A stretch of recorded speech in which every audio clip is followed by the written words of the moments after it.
Well, I hope I can bounce back from this.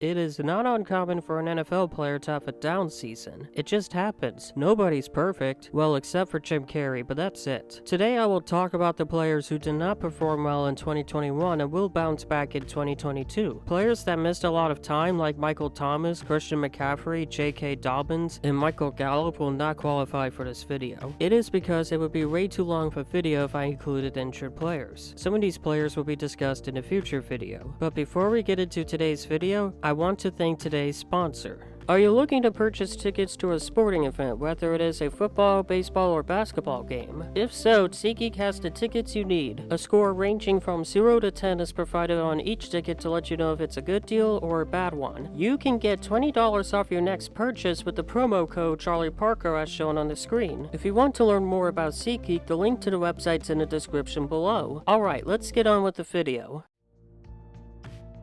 After going undrafted, James Robinson proved many people wrong in 2020 and looked like a franchise back for the Jaguars, but he saw a lot fewer carries in his second year thanks to Urban Meyer being an idiot. While Robinson was still productive in the run game, he wasn't so much in the passing game and fumbles were a bit of an issue. Robinson won't get back on track to begin the season as he is currently recovering from an Achilles injury and will most likely have limited carries. However, when he is fully healthy, he should be the team's primary back again. If ETN becomes the primary back, I still think Robinson will have a pretty good season for the Jaguars.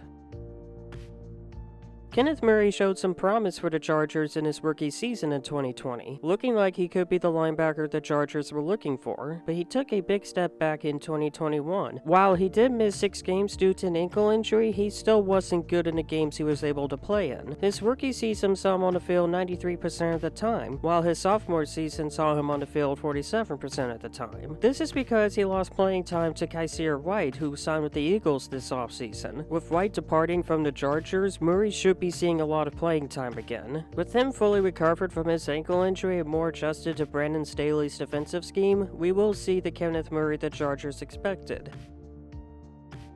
Darnell Savage has been a pretty good safety for the Packers since they drafted him in the first round in 2019, but 2021 was Savage's worst year in the NFL, allowing the most yards and touchdowns in his career. I think the main reason for his awful season was him playing his first season under a new defensive scheme. Given how well he's done in his career, now he'll probably be more adjusted to Joe Barry's scheme. He should be back to his old self in 2022.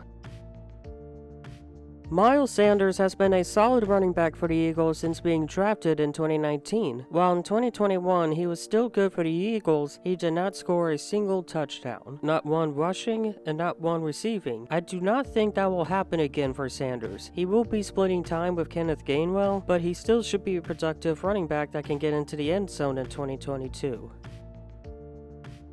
Chase Young was a very hyped up prospect when he was selected second overall by the Commanders in 2020. He lived up to the hype in his rookie season, winning Defensive Rookie of the Year, but taking a step back in 2021. Even though he missed 8 games due to an ACL tear, he wasn't playing well before the injury. I have a feeling if Young didn't tear his ACL, he was going to have a big second half of the season. I expect Young to be the dominant player everyone expected him to be once he is fully healthy. He is too talented, and I can't imagine him having a season like that again.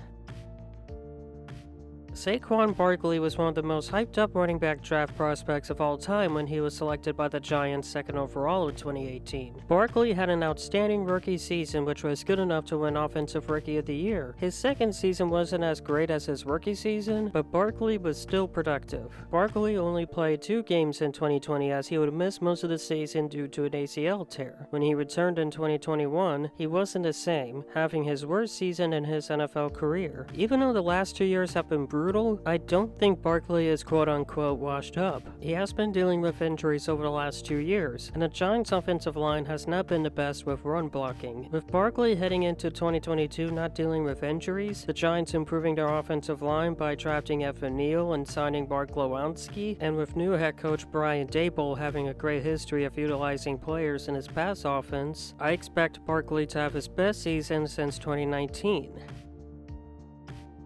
Minkah Fitzpatrick has been one of the best safeties in the NFL since he got traded to Pittsburgh in 2019, being named to the NFL All-Pro team twice. But 2021 was a different story for Minkah. These numbers aren't terrible, but they aren't Minkah-like numbers. Luckily, it wasn't bad enough for him to not earn a big contract extension this offseason. I expect Minkah to play like an All-Pro again in 2022 and prove that he is worth every penny.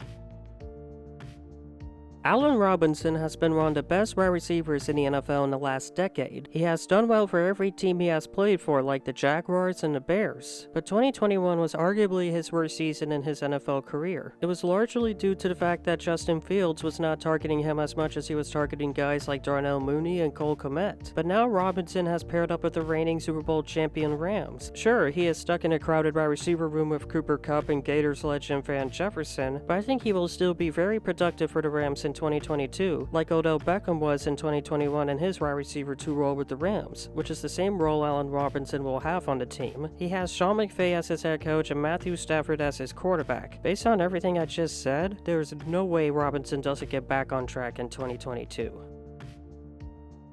Lamar Jackson has been proving people wrong since he was drafted in 2018. Took the Ravens to the playoffs 3 times and won the MVP in 2019, but 2021 was not a great year for Lamar Jackson. He missed 5 games due to an ankle injury, and when he was healthy, he was not playing the same way he usually does. But I do not see that continuing. He is too talented to fall off like that. I see him having his best season since 2019 and getting that contract he has been wanting. He just needs to stay healthy. Although you can say that about any Ravens player. That is every player I think will bounce back in 2022. I hope every player in this video can rebound this year. Was there anyone I missed? Let me know in the comments. I hope you all have a great day and I will see you all later. Peace.